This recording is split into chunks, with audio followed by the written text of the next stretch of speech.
and media. Matthew Shinetti with TSN. Jesse, once again, your players are going to walk out tomorrow, and it is going to be a heavily partisan Venezuelan crowd. How have you seen your players mature in those atmospheres in Atlanta and then Kansas City and then obviously in Orlando? And by extension, Alistair, how has playing in the old firm and those atmospheres kind of prepared you mentally for something like this? I'll go first. Yeah, Alistair and I were speaking on the way here that we're looking forward to getting back and playing in Canada. And since I've been here, we've had 5 matches that have no doubt felt like we've been in away matches. But I think we've talked about being stable, about moments when the opponent is gathering momentum, that we stay focused and concentrated at important times, and we find ways to kill momentum, mostly with the way that we play. And I think that the team has shown real maturity in the last 5 matches in that sense, and grown more and more. And look, for me, the Chile match, of course, we got an early red card, but this was a pretty complete performance from start to finish. We didn't give too much away.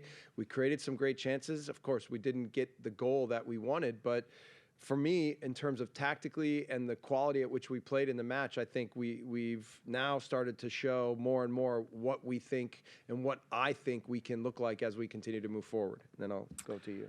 Yeah, and in terms of, for myself and the other guys in the team, I think that now we've got so many guys playing in Europe now and playing in these big matches. And even for the guys that play in the MLS, whatever league they're in, I think that, honestly, you know, with how our fan base works and how diverse Canada is, even our home games have been really difficult. And so I think that most of our matches with the national team have always been kind of in these kind of environments. And I think that has helped us in the long run, so that you do come and play the Argentinas, you know, Peru, Chile, whoever it is, and probably again here against Venezuela, is that we are ready for that because it's almost become the norm to us. So it's not something that's going to surprise us. It's not something that we're going to look at and go, oh, where are the Canada fans? We know they're there. They're just maybe in a smaller number and a bit more polite and quiet in a way, which is just typical of the Canadians. So again, we'll be ready for it. And I think that all of us are mentally prepared for that. And again, I think that it's honestly helped us through all these all these matches over the past couple of years. It's kind of hardened us and made us all understand that, you know, those home matches are so cherished, because when you do play on the road, when you do play in neutral venues, it's never really neutral.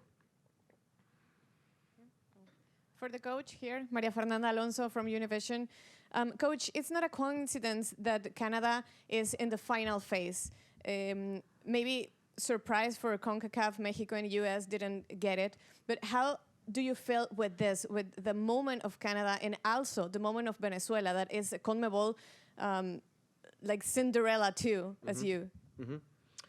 Yes, we understand that we weren't favorites to get to this phase, but I think internally we felt very strongly that we had a good team and that the process that's been created prepared us for some important moments and good matches. And look, I think we've been really organized and disciplined, and we've also, I think, played to our strengths, which is our speed, our power, athleticism, and our intelligence. So we know that the matchup against Venezuela is one that'll be very tight. We respect them a lot. They've had an incredible tournament, and they're also having a great qualification round in South America. We know some of their players from MLS. I also know some from playing in Europe. I've coached Christian Caceres, and I know what a great player he is. So, you know, in so many ways, we're really excited, and we are expecting the best from Venezuela, and we respect them fully and know that this is going to be our most difficult match yet. Aquí. Okay. Buenas tardes. Oscar Giovanni Castro, Venezuela, Imaginación 96.1. Profesor, su lectura y opinión de la selección Venezuela. Y una segunda pregunta. ¿Hasta dónde pudiéramos conocer el porcentaje de preocupación por la situación de Buchanan? ¿Pesa esta baja en su selección?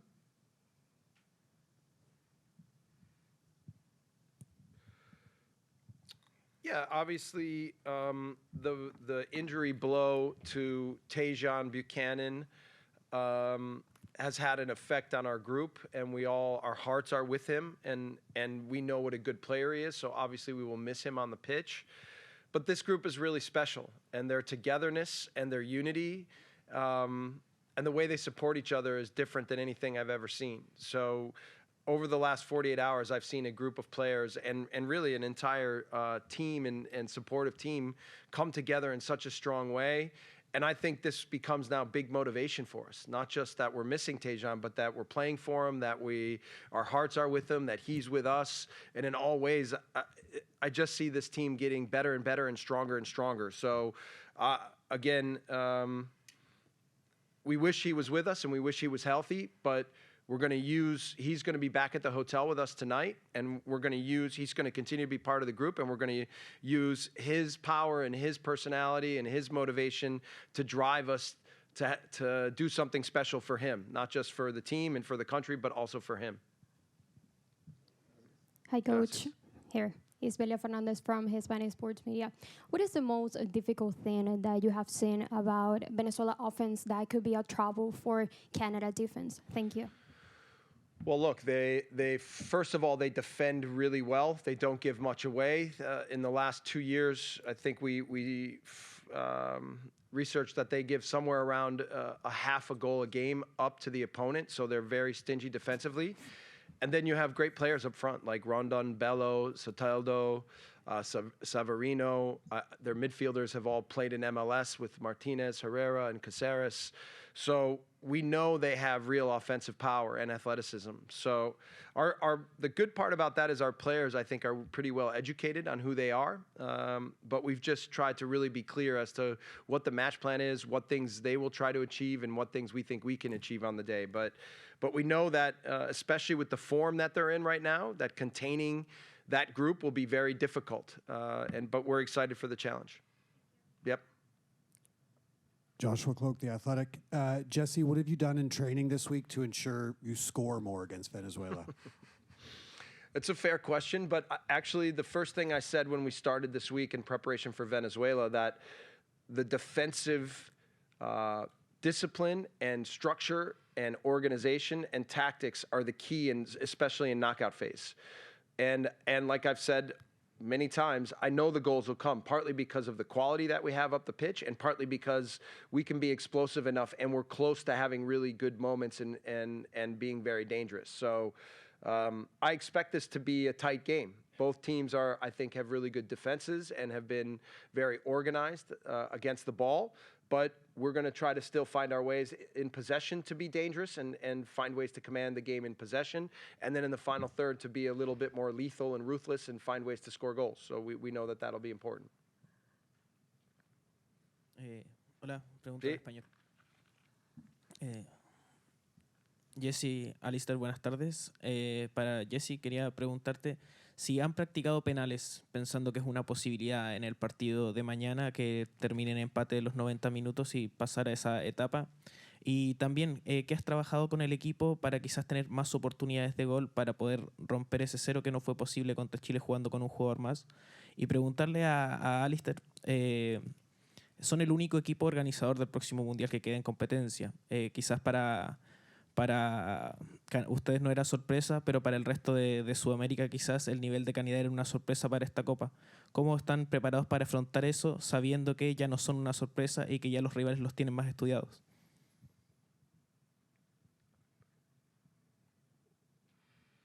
You go first. I go first? Yeah. Okay, well, I don't want to forget about Panama because they made it out as well. But no, again, we're really happy. I don't think a lot of people gave us a ton of a chance to get out of our group, especially when you look at it on paper. But again, we had the belief from the get-go that this group could and should be able to get out of this group, and so we're happy that we proved probably a lot of people wrong in that aspect. But at the same time, is that getting out of the group wasn't our sole aim. We still know that we have another ceiling, another level to reach, and it comes down to probably scoring goals. That's going to kind of take us to that next plateau altogether, and we know that can come. So the fact that we got out of the group here at Copa America when a lot of people weren't expecting that, and on the back of not a ton of goals, I think is just a real sign of how much more we still have to give. So that's an exciting part for me. And again, we look at this match, a very difficult Venezuela side, a team like us in a way that really works hard defensively, and it's been really ruthless. I think their attacking lineup, again, as we talked about, Soteldo, Rondon's a handful, especially as I look at it as a defender. It's a team that we got to be, really prepared for. But at the same time, it's two teams that look at this as a glorious opportunity to really make a deep run in Copa America. So that's something that we're excited by. And again, full respect to the opponent, but at the same time, we really want and believe that we have a chance to do something special in this tournament. And that wasn't just getting out of the group. So it's an exciting time. Yeah, and we've done analytics on our players, on the opponent for penalties. We've worked on penalties this week, so we are prepared in case the match goes to that scenario. And then I just discussed that. Yes, we have talked and worked on certain things about what we want to achieve in the final third. But again, we know that the key to this match is to be very disciplined and organized tactically and make sure that we don't give anything away. And we believe that over time we will find our chances and find our goals. Yep, thank you. Gracias. Coach Jesse, Felipe Ramis from No Puedo Tengo Fútbol. I want to ask you about Maxime Crepeau, your goalie. Yeah. I have the luck to be with him week in and week out at the Portland Timbers, and he's very valued at the team and in the MLS. And now he's being picked as one of the top best goalkeepers in this tournament. Yeah. What does he bring to the table for you? And I would like to ask you, you're gonna go, Mr. Johnston, you're gonna go against one of the best Venezuelan players, which is Soteldo on your wing. And I just wanted to ask you, how do you prepare yourself going against probably one of the best players in the continent at the moment? Thank you. No, you go first, Mr. Johnston. Thank you. I just say, am I old enough to get a Mr. Johnston? I'll take it. He's a player that came up to the MLS. I know him very well from his time in Toronto, and we have a couple players obviously that know him very well as well from their time in Toronto. So he's a tricky winger. You can't dive in on his fake shots. He's going to keep chopping it and chopping it and chopping it. So as a defender, it keeps you on your toes for sure. But again, it's someone as a fullback, I think whenever you see a top winger that you're going up against, it gets you excited for the match because you know that you have an opportunity that if you go and win that battle, you're going to give your team a great chance to win. So that's kind of something that I think all of us defenders take a lot of pride in. You want to go up against their best player. You want to go up against, who everyone's, kind of really eyeing on as being one of Venezuela's, brightest lights. So for me, it's a great opportunity to go out and show what I can do, whoever plays that position, I should say. It's a great opportunity, again, as a defender to go out there, win your battle, and hopefully help keep a clean sheet. Yeah, for me, so Maxime Crepeau, I signed him to his first professional contract when I was the coach of the Montreal Impact, l'Impact de Montréal. And he was 18. And the first conversation I had with him about a month and a half ago, we caught up about our lives over the last, 12, 14 years. And I could see that he's matured a lot and that he's grown a lot as a person. And even from the first conversation, I was really excited to get to know him again. And I think I've said in front of the team that I've challenged all of them to try to adapt to the things that I think are going to be important for them to be successful in the way that I want the team to play, but also in the ways that I think they can be successful in their careers. And I've used Max as maybe the best example because I've pushed him to get outside of his comfort zone in a lot of ways, in the way he plays, in the way he defends, in the way he communicates with the team. And I think he's seen that he's rewarded himself for a lot of the things that I've challenged him by, and he's now found himself in, I think, incredible form.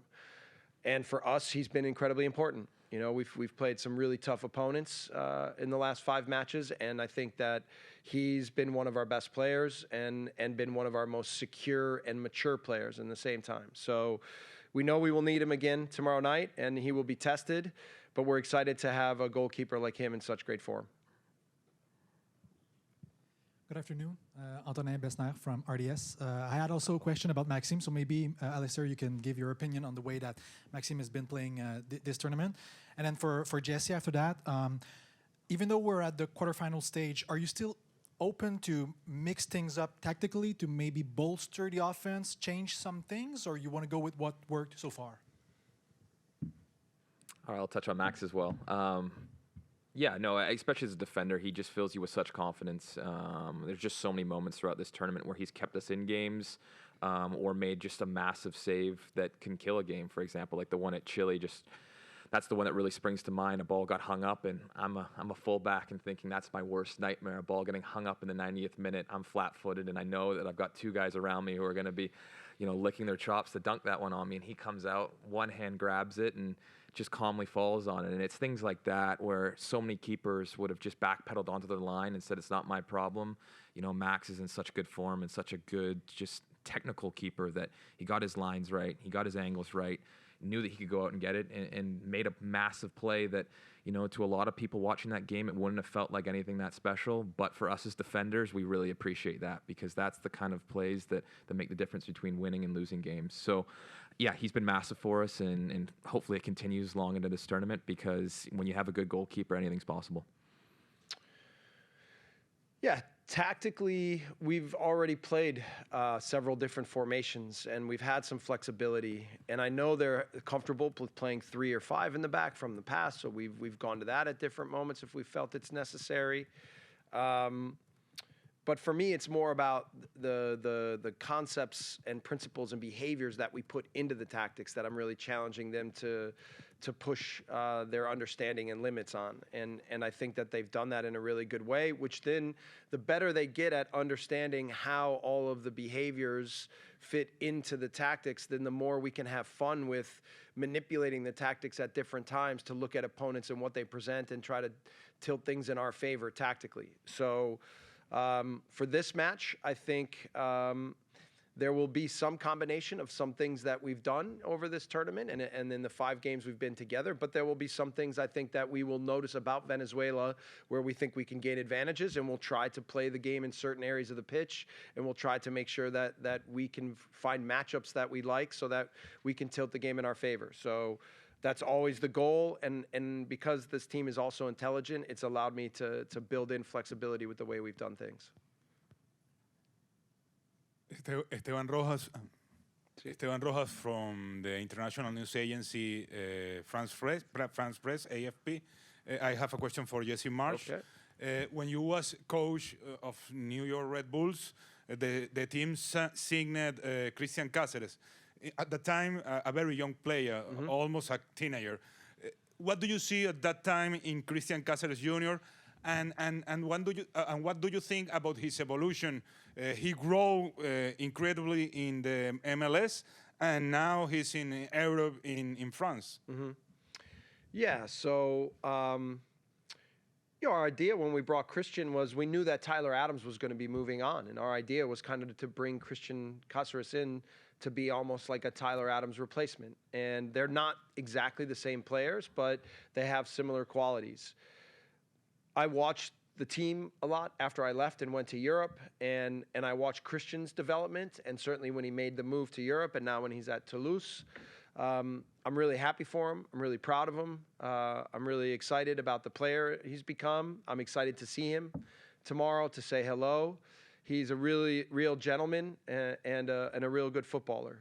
And at the time, we thought that there was a real hotbed of youth talent in Venezuela. And Christian was kind of the first player that we imagined bringing to New York, but we wanted to create a pathway of finding a lot of the new talent in Venezuela. And now you see a lot of that talent has emerged in the national team and made Venezuela a very good team. So sometimes the fruits of your labor can work against you. But in the end, I'm always happy for the players, and for someone like Christian, who's such a fantastic human being and a hard worker. I'm really happy to see him achieving so much in his life and in his career. Thank you. Yes. Oliver Platt, One Soccer. Over here, Alistair, you won a quarterfinal in the stadium 3 years ago in the Gold Cup against Costa Rica. Just wondering if you had any memories of that match and the significance of it, and whether this feels like a similar kind of opportunity for this team. I do remember that match very well. We were actually discussing it on the way over here. That was a Junior Hoylett goal and a Stacchio goal, I remember.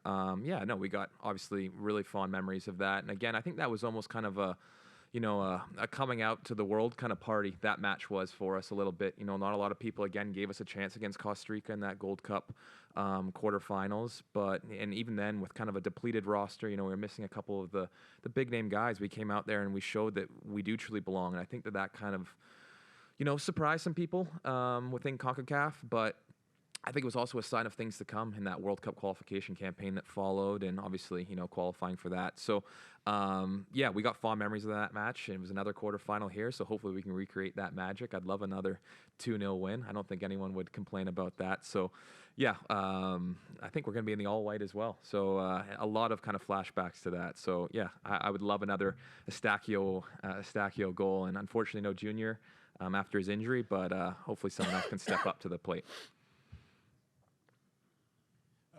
Just a little bit about the offense. Take us through the responsibilities, though, that Kyle has in your system, and and Jonathan as well, the work rate that you expect out of them. That obviously you can see their talent and what they've done in Europe, and you know that the goals will be there. But how much you've asked of them to contribute to certain parts of your tactics, and whether you're happy with what they're contributing, outside of those goal-scoring opportunities. Yeah, I've often been told that being an attacking player on my teams is not fun, because I ask them to run the most and work the hardest for the team. And both Kyle and Jonathan, if you want to talk about them specifically, I think have set an incredible standard for what that has meant. And when we credit Max and the back line and the defenders for how we've kept some clean sheets in this tournament and overall, I think you have to talk about the work that those two have put in. But I also know that by defending well from the front, we can also create more turnovers, and we have better connections in the team, which allows us to get out on the transition and use the power and speed of our team as well. And it hasn't added up to the way that I thought it would quite yet. But like I said, my judge of how teams are developing from an attacking isn't necessarily just about the goals. It's about how we're creating opportunities and how we're arriving at opportunities. And for me, we're doing that in every way that I think it will be valuable for us in the long run. And now we've just got to execute some of the final plays. And I know from my experiences of working with talented attacking players like we have, that eventually that will all come together in the timing and the connections and the execution. So I'm more excited, and I'm going to continue to challenge the team to be structured and disciplined and focused on how we can be organized in all moments of the game. That's what's going to be most important for our overall development. Hi, Melanie Anzide with The Athletic. There's been a lot of conversations about how Copa America was a great opportunity for the host nations of the World Cup 2026, to capture fans, capture an audience, get everyone excited for the tournament coming up. As the final host nation standing, how important is it for you to kind of capture audiences back home and kind of get them ready, and also to grow the game back home in Canada? Yeah, are you the one that, someone wrote about my shorts. Are you the one who wrote about my shorts? I did not. No, I'm okay, sorry. good. So, that's the one thing I think we've taken a big responsibility in terms of the fact of what it's meant back home.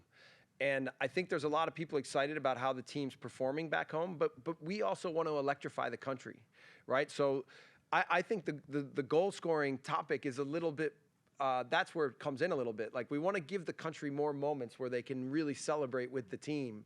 And so, look, we know we're playing a great opponent tomorrow. We know this is going to be a great game, and it's going to be spirited, and it's going to be hard, and it's going to be organized.